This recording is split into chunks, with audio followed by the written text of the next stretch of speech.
বিসমিল্লাহির রহমানির রহিম।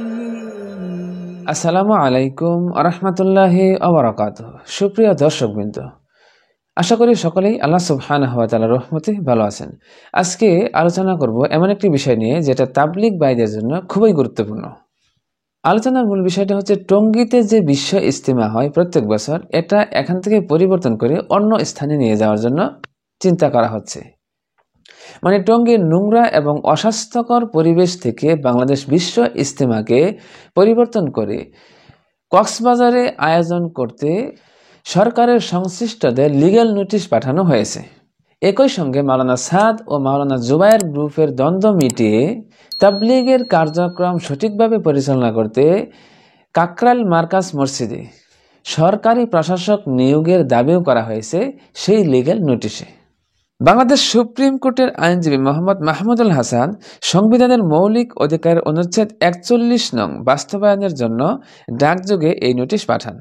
নোটিশে ধর্ম মন্ত্রণালয়ের সচিব, পররাষ্ট্র মন্ত্রণালয়ের সচিব, বেসামরিক বিমান পরিবহন ও পর্যটন মন্ত্রণালয়ের সচিব, ইসলামিক ফাউন্ডেশনের ডিজি, রমনা থানার ভারপ্রাপ্ত কর্মকর্তা, বাংলাদেশ জাতীয় তাবলিগ মার্কাজ মসজিদের খতিব ও শোরা সদস্য এবং ভারতের মাওলানা সাদ কান্দলবিকে বিবাদী করা হয়েছে।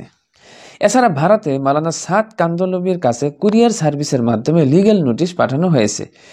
লিগ্যাল নোটিশ পাওয়ার 7 দিনের মধ্যে সরকারের সংশ্লিষ্টদের এ বিষয়ে পদক্ষেপ গ্রহণ করার জন্য বলা হয়েছে, অন্যথা এর প্রতিকার চেয়ে হাইকোর্টে রিট আবেদন করা হবে।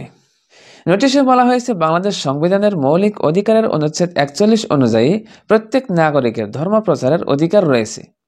এক্ষেত্রে তাবলিগ ইসলাম ধর্ম প্রচারের অন্যতম গুরুত্বপূর্ণ একটি মাধ্যম। তাবলিগের মৌলিক কাজ হলো মানুষের বাড়ি বাড়ি গিয়ে মানুষের কাছে ইসলাম ধর্মের বাণী পৌঁছে দেয়া এবং মানুষকে ধর্মের প্রতি আহ্বান জানানো। যারা তাবলিগের কাজে জড়িত তারা নিজেদের অর্থ ও মূল্যবান সময় ব্যয় করে মানুষের কাছে ইসলামের ধর্মের বাণী পৌঁছে দিয়ে থাকেন।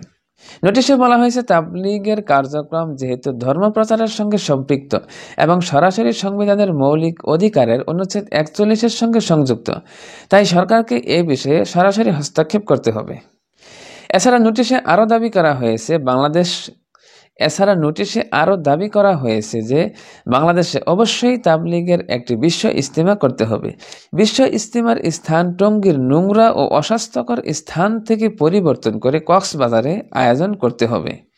এছাড়া বিশ্ব ইজতিমা উপলক্ষে সারা বিশ্ব থেকে 20 থেকে 30 লাখ বিদেশি মেহমানদের আসা নিশ্চিত করতে হবে।